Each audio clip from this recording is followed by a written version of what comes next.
بسم اللہ الرحمن الرحیم۔ اللہ کے نام سے شروع جو نہایت مہربان رحم والا۔ محترم حضرات، السلام علیکم ورحمۃ اللہ تعالی وبرکاتہ۔ الصلاۃ والسلام علیک یا رسول اللہ وعلی آلک واصحابک سیدی یا رسول اللہ صلی اللہ تعالی علیہ وسلم۔ کسی سائل نے سوال کیا ہے کہ حضرت، گانا سننے سے یا زبان سے گانا گانے سے کیا وضو ٹوٹ جاتا ہے؟ دیکھیے حضرات، گانا سننا اور گانا گانا یہ دونوں ناجائز و حرام ہیں، اور اسی کے بارے میں وعید آئی ہے کہ جو انسان گانے سننے کا شوقین ہے، زیادہ گانے سنتا ہے، بروز قیامت اس کے کانوں میں شیشہ پگھلا کر ڈالا جائے گا، آگ کی طرح بالکل لال۔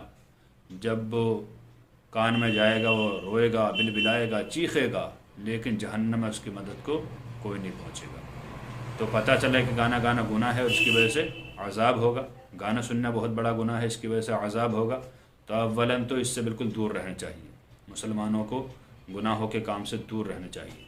لیکن اگر کسی نے باوضو اتفاقاً گانا سن ہی لیا تو اس سے وضو نہیں ٹوٹے گا، البتہ فوراً توبہ کرنے کے بعد وضو کرنا مستحب ہے۔ نور العزہ ایک عربی کی کتاب ہے، اس میں پڑھایا جاتا ہے، اس میں وضو کے بیان میں دیا ہے الوضوء مندوب بعد کل خطیۃ، یعنی ہر گناہ کے بعد فوراً وضو کر لینا مستحب ہے۔ آپ سے کوئی خطا ہو گئی، کوئی بھول ہو گئی، یا کوئی جھوٹ آپ نے بول دیا دھوکے سے، یا جیسے گانے ہی سن لیا، جتنے ناجائز و حرام کام ہیں اس میں سے کوئی سرزد ہو گیا تو فوراً ایک دم وضو کرو اور اللہ تعالیٰ سے توبہ کرو۔ تو یہ اس کے بعد وضو کرنا مستحب ہے۔ وضو ٹوٹے گا نہیں، لیکن مکروہ ہو جائے گا، اس کا ثواب کم ہو جائے گا، اس لیے بہتر ہے کہ مستحب طریقے سے، اچھے طریقے سے وضو کر لیا جائے، اور اس کے بعد آئندہ کے لیے گانا گانے سے اور گانا سننے سے توبہ کر لی جائے۔ مسلمانوں کو یار اچھے کاموں میں رہنا چاہیے، دینداری کے کاموں میں رہنا چاہیے۔ نماز ہیں، روزہ ہے، حج، زکوٰۃ فرض، یہ تو ہم سے ادا ہوتے نہیں اور گناہ کرنے شروع کر دیتے ہیں۔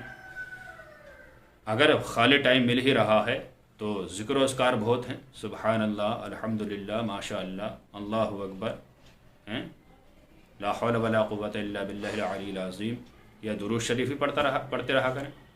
جب بھی خالی ٹائم ملے تو کوئی نہ کوئی اللہ تعالیٰ کا ذکر کرتے رہیں۔ تو اللہ تعالیٰ کا ذکر کرتا رہے گا، یہاں بھی کامیاب رہے گا، آخرت میں بھی کامیاب رہے گا۔ جو بندہ یہاں اللہ تعالیٰ کو یاد کرتا ہے انسانوں میں، اللہ تعالیٰ اس بندے کو اپنے مقرب فرشتوں میں یاد کرتا ہے۔ تو ہمیں چاہیے کہ نیکی کے کاموں میں رہیں اور برائی کے کاموں سے بچتے رہیں۔ امید ہے کہ مسئلہ بآسانی آپ سمجھ گئے ہوں گے۔ اللہ تعالیٰ سے دعا ہے کہ اللہ تعالیٰ ہر مسلمان کو علم دین سیکھتے رہنے کی توفیق عطا فرمائے۔ السلام علیکم ورحمۃ اللہ، واللہ تعالی عالم بالصواب۔